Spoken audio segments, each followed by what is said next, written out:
Hai, Assalamualaikum. Selamat datang ke channel saya.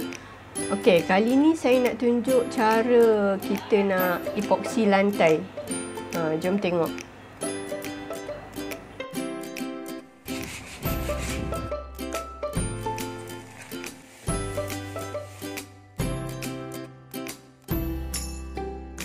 Okey, pertama sekali kita kena gosok sesuatu permukaan tu, sama ada meja ke, dinding ke, lantai, apa-apa, pintu ke yang kita nak cat, kita kena gosok dulu dengan kertas pasir ataupun sandal supaya permukaan tu rata dan mudah untuk kita cat.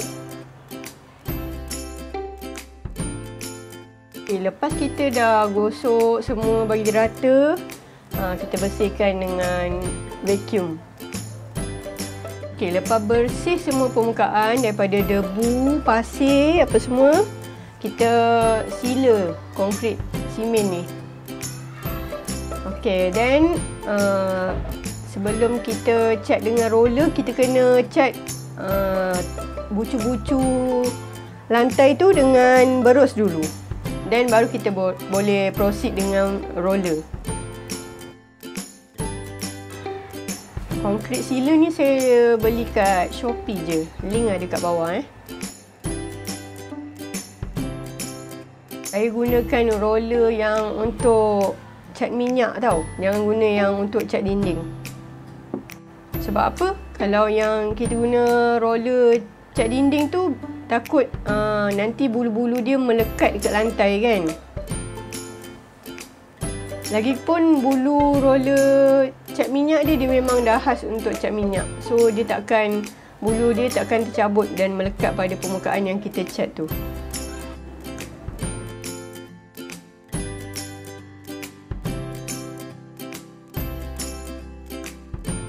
Okey, inilah hasilnya setelah seharian saya biarkan dia kering. Nampak berkilat kan?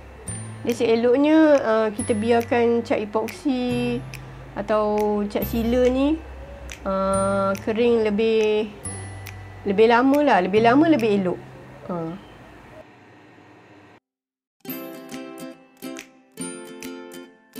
Okey, epoxy ni pompen ni saya beli dekat Shopee juga. Link boleh tengok kat bawah. Dia akan epoxy dia memang akan datang bersama dengan hardener. Hardener tu dia akan mengeraskan permukaan tu. Okey, ni cat warna ivory. Kod boleh tengok kat bawah. Kita kacau dulu cat ivory ni bagi dia rata sebati. Apa-apa cat pun yang kita nak guna, sebelum tu kita kena kacau at least 3 minit.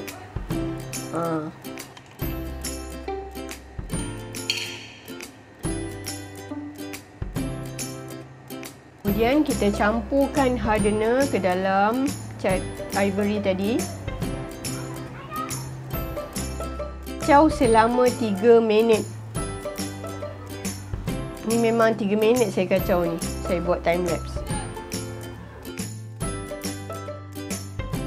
Kita mulakan dengan cat bucu-bucu lantai dengan berus, guna berus supaya tak tercomot tepi-tepi dinding tu.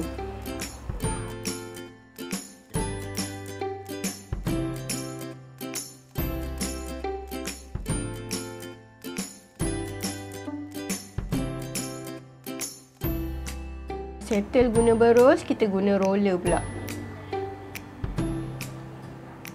Golek roller tu dengan rata supaya tak ada yang macam bercapuk atau yang tertinggal bahagian. Bilik ni berkeluasan 10x8.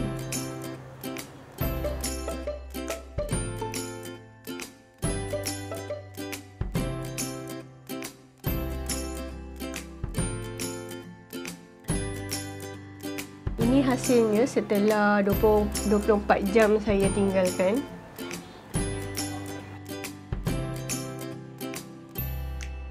Bilik ni perlukan 2 liter untuk hasil yang mantap. Memang cantik.